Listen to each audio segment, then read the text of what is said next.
Bonjour Guillaume. Bonjour. Merci d'avoir accepté notre invitation aujourd'hui afin d'évoquer finalement un sujet qui nous tient beaucoup à cœur, qui est la situation et la gestion d'entreprises en situation de distress.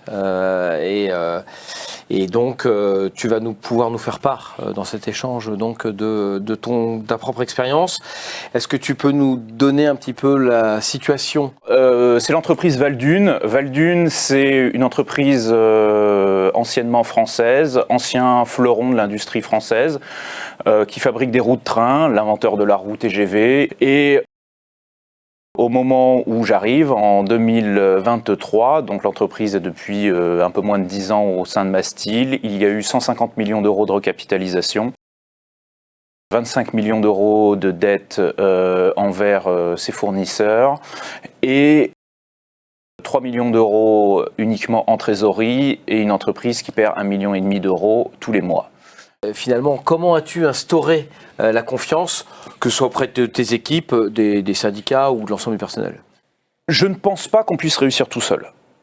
On doit réussir ensemble, on ne peut que réussir ensemble, d'autant plus quand on est manager de transition, même si on connaît la crise, on ne connaît pas chaque entreprise a son histoire, a ses spécificités, on doit réussir ensemble et on ne peut que réussir ensemble. Donc déjà une très grande transparence, on va voir, on parle avec tout le monde, on explique. Vous imaginez que dans cette situation compliquée, les syndicats, puisque c'est une entreprise industrielle forte qui appartient à la sidérurgie et métallurgie, ont une place prépondérante. Moi, j'ai aucun problème avec eux. Le premier jour, j'ai été les voir, on s'est rencontrés. Donc, on communique, c'est le plus important, on écoute beaucoup et on est transparent. On ne cache rien, on ne cache pas ce qui ne va pas, parce que de toute façon, les gens, ils savent que ça ne va pas bien, et on est transparent, et ça instaure petit à petit un climat de confiance qui nous permet d'avancer ensemble. Alors effectivement, là, tu viens de décrire quelques leviers importants, donc d'un point de vue relations humaines et d'un point de vue organisation finalement. De quelle manière tu as utilisé ces leviers pour pouvoir organiser, on va dire, ton équipe et puis pouvoir maîtriser justement les aspects communication, mais aussi les aspects managériaux. Oui, absolument.